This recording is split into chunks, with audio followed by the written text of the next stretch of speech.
So I have a piece of fabric here. I'm just going to turn it into a napkin. I'm going to do one with the hem turned that way and the other one with the hem turned on the reverse, because depending on the fabric it looks quite nice. It looks like a binding. But first of all you need to decide how big you want your hem. In this case I'm just going to do a 2 centimetre double turned hem. So first things first, I'm going to turn it over and I'm going to do the hem turned to the back as standard first. And what you need to allow is, assuming you've got a 2 times 2 hem, you need double that measured each side away from the corner so that you can get your 45-degree angle line across the corner. So I'll measure 8 centimetres that way, 8 centimetres that way, and draw a line between the two. Like that. And then pick it up, folding it into a mitre, and then what you want to do is sew down here but only halfway and then stop. But it's important to get that really precise. So half of that is 2 3/4, which is there. Basically that should translate to 2 centimetres there to there. And there it is, exactly 2 centimetres. So you want to sew down that section there. So we'll do that. Put a pin in if you want. Okay, so I've got quite a hefty thread on here just so you can see it, hopefully. But starting on the folded edge, I find it's easier to start there. Just stitch a couple of stitches and do a back stitch, making sure you go right off the edge. It just helps to create a good finish to the mitre. And then stitch down, but taking care that you don't stretch this, because it's on the bias, has a tendency to stretch. Try and keep it consistent, and then just sew down to your mark, needle in, a couple of back stitches again, and come away. Snip off the excess, and then we'll take it back to the table.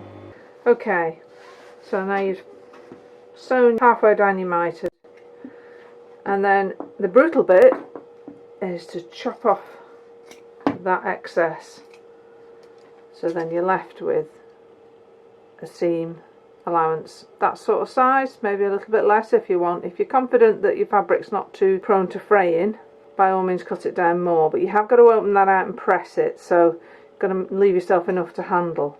And then the other thing you need to do is to cut off that, and it wants to be cut off at right angles to this line, at least. You can even come in a bit steeper at a steeper angle if you want, but I find as long as you've got it cut like that, obviously taking care not to snip the stitches at the end, and then take it, push your finger inside, press open the seam like that. Doesn't matter what happens to this bit at the moment, don't feel you need to press all that perfectly back like that, because actually it just creates more bulk when you turn it. So, but this bit wants to be opened out neatly, and then I hold it. I've got a finger inside with my nail up into there, and then I hold that like that and turn it through, pushing it out as I go.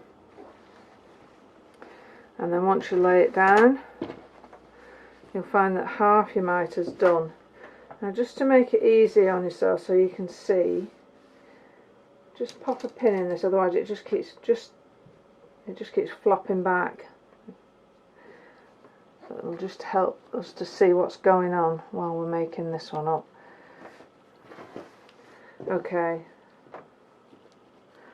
That too much. That's better, so we can see it a bit clearer now. So you can see that your miter's sewn halfway down, but this bit is free now to turn. Now if you turn that under like that, making sure that this goes right down into the back, the full 2 centimeters is turned, you can be guided by how much this will allow you to turn back, and then just follow that along there. You can measure this bit if you want, but if you're doing the other corner, you'll find that between the two, it makes the fold for you. You can't really go wrong. So I'll pop another pin in there just to hold it, and I'll do this side as well. And what's happening here is this bit is opening out as I fold it back. If I left it like that and then folded it back, you've got this extra ridge here. If this is a napkin and it gets pressed quite a lot, you're just creating another little lump. Whereas if you let it open and fold it back, you don't really feel anything. It's nice and consistent. So we'll just turn this as well.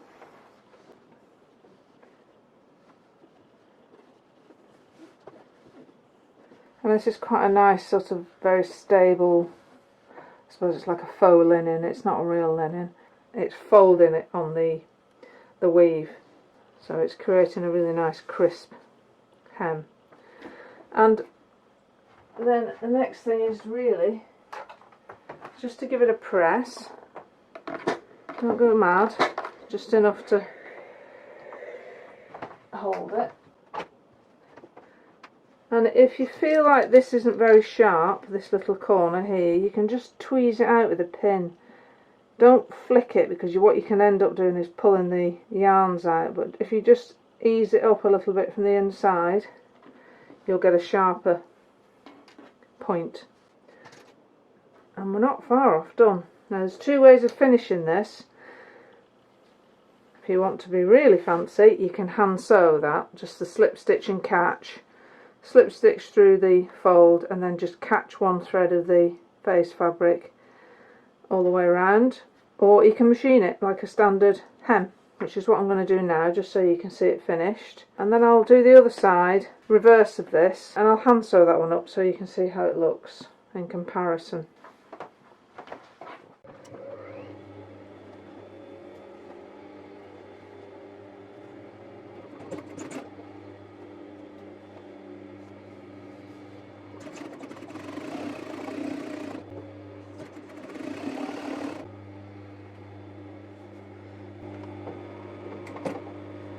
So I like to sew right on the very edge. I just think it looks neater, and it's worth taking your time to get this right, really crisp and neat, and obviously not letting this fabric pull towards you and keeping the tension just right. And then when you get to the corner, just hand turn until you get your needle in the corner and turn your work, and then the other side. So all those little details, I think, that make the difference. Just finish off this bit.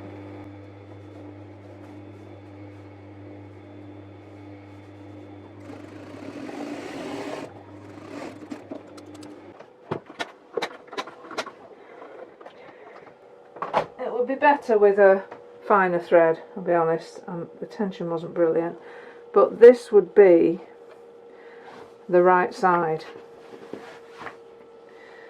And what you'll find is it's a very flat hem all the way around, even on the bit there where you've got all those layers meeting.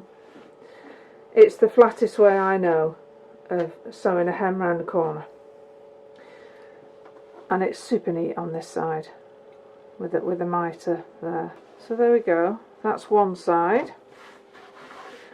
So I'm going to do the other side now. So I'm going to do exactly the same method, but just all on the face. So my double turn 2 centimetre hem, I'll measure double that, so 8 centimetres there to there, draw a line between, fold the work in half diagonally to get your mitre, and then measure halfway down this point. What was it? It was 5.5, wasn't it? So 2 3/4, which is there, and pop a pin in if you want. What I tend to do is obviously do all 4 corners, just mark it like that. I'll just take it to the machine and do all this bit, folding it at the machine. But I'll just sew this quickly, I won't take you with me this time, save a bit of time. So there we go. So I've machined down from the fold halfway down. In fact, there's my mark on the other side. And then cut off the excess, straight up like that. Turn it so this bit's parallel, and then cut off that at a right angle.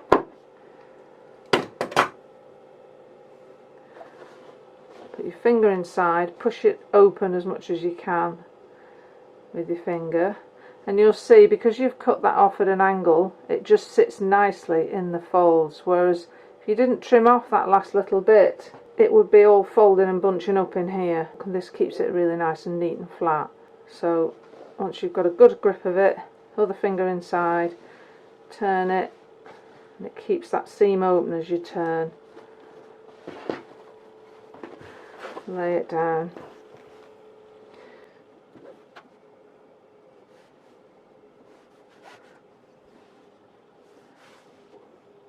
And then, see, it's not quite come out to a point, this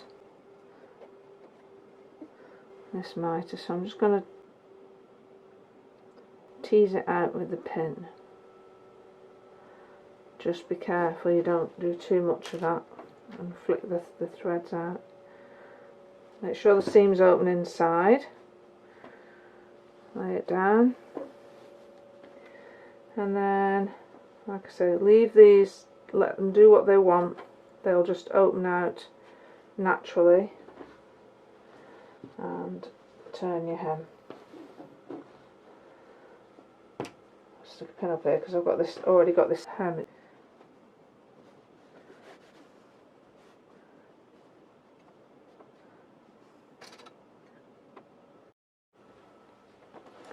I'll just turn it, actually it's easier to do with it this way.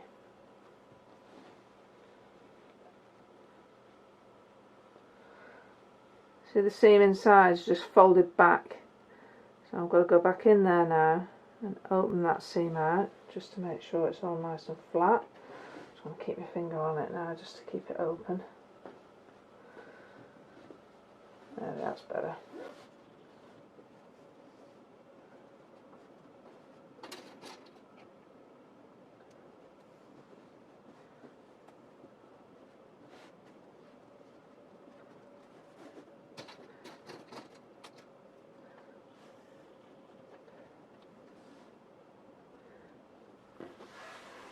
So I'm just going to give that a press.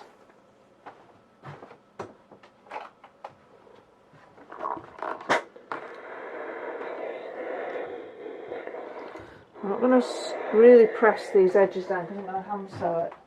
And I find I can press it afterwards, you see. So what I find, if I make this crease really sharp, it's just harder to sew.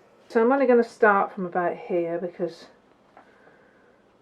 the other end's not got the right corner on anyway. So what I need to do is just take a tiny little catch of the face fabric, and then I'm going to sew through the hem edge about a centimetre, something like that, and then directly below that just a catch, a directly above it, another centimetre, and so on. And once you get going, you find you can probably do that stitch, come through and catch all in the same go. It just makes it quicker. So I'll just whiz around this. I'll probably speed you up.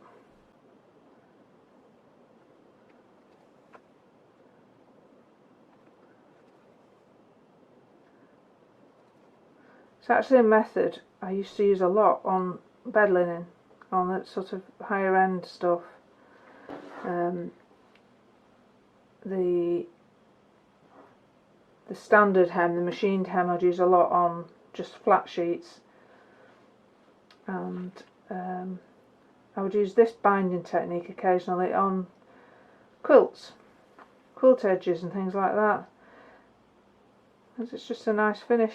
It's a nice easy way of getting it nice and neat. And then when you get in the corner, just make sure that you put a stitch right in the corner, otherwise it'll gape a little bit if you're not careful.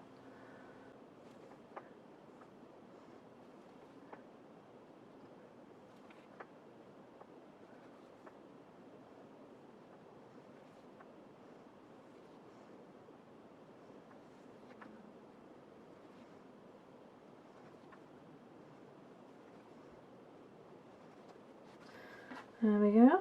So I'll just finish off here. I can't go any further.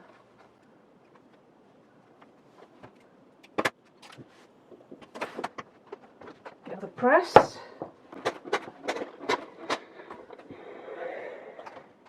There we go. And how this looks with it being a reverse of the fabric obviously depends on the type of fabric. When it just so happens, while this is a print, you know, the back of it is pretty plain, and there are lots of fabrics like that, and obviously on plain linens and weaves where you can use either side, it doesn't matter at all. But on some pattern fabrics it looks quite nice, I think, like a contrast edge. So that's the reverse one, and that's the standard one, which on the back still looks rather smart. So there we go. I hope that was useful and informative, and you can use that in some future work. Thank you very much. Goodbye.